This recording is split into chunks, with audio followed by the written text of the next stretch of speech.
নমস্কাৰ, আজি হ'ল 15 ফেব্ৰুৱাৰী। অসমৰ লগত ভাৰতৰ বিভিন্ন প্ৰান্তৰ পৰা কেইবাটাও গুৰুত্বপূৰ্ণ খবৰ যুগুত কৰা হৈছে। এনেসমূহ খবৰ নিতৌ চাবৰ বাবে আমাৰ চেনেলটো ছাবস্ক্ৰাইব কৰি ভিডিঅ'টো এটা লাইক কৰি দিয়ক। ৰাজ্যবাসীৰ বাবে লৈ আহিছোঁ এটা বিগ ব্ৰেকিং নিউজ। অসম প্ৰদেশ কংগ্ৰেছ কমিটিৰ সভাপতি গৌৰৱ গগৈ কটুত সমালোচনা ডক্টৰ হিমন্ত বিশ্ব শৰ্মা। মৰাণৰ ইমাৰ্জেঞ্চি লেণ্ড ইনভেষ্টিং লৈ গৌৰৱ গগৈয়ে উপলঙাই মন্তব্য পিছত তীক্ষ্ণ সমালোচনা মুখ্যমন্ত্ৰীয়ে কয় যে গৌৰৱ গগৈ ভাৰতৰ লগত কোনো সম্বন্ধ নাই। গৌৰৱ গগৈয়ে ভাৰতৰ নিৰাপত্তাৰ কথা বুজি নাপায়। মা ভাৰতীয়ক সন্মান নকৰা, দেশৰ কল্যাণ কৰিব নোৱাৰা কংগ্ৰেছৰ ব্যৰ্থতাৰ বাবে উত্তৰ পূৰ্বাঞ্চলৰ জনতাই আতংকিত দিন অতিবাহিত কৰিছিল। প্ৰধানমন্ত্ৰীগৰাকীয়ে এইদৰে কয়।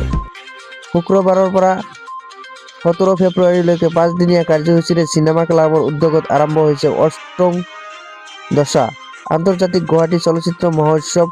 গুৱাহাটী আমবাৰী স্থিত অসম ৰাজ্যিক সংগ্ৰহালয়ৰ কনকলতা বৰুৱা প্ৰেক্ষাগৃহত অনুষ্ঠিত হৈছে এই মহোৎসৱ। আৰক্ষীৰ সহযোগত বন বিভাগে হোজাইৰ নীলাবাগান অঞ্চলত বিশেষ অভিযান চলাই কাঠভৰ্তি এখন ট্ৰাক জব্দ কৰিবলৈ সক্ষম হয়।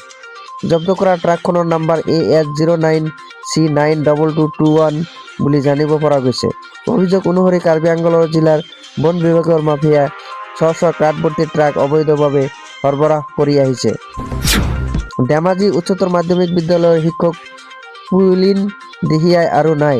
ধেমাজি উচ্চতৰ মাধ্যমিক বিদ্যালয়ৰ শিক্ষক পুলিন দেহাই দেহিঙাৰ দেহাসান ঘটে।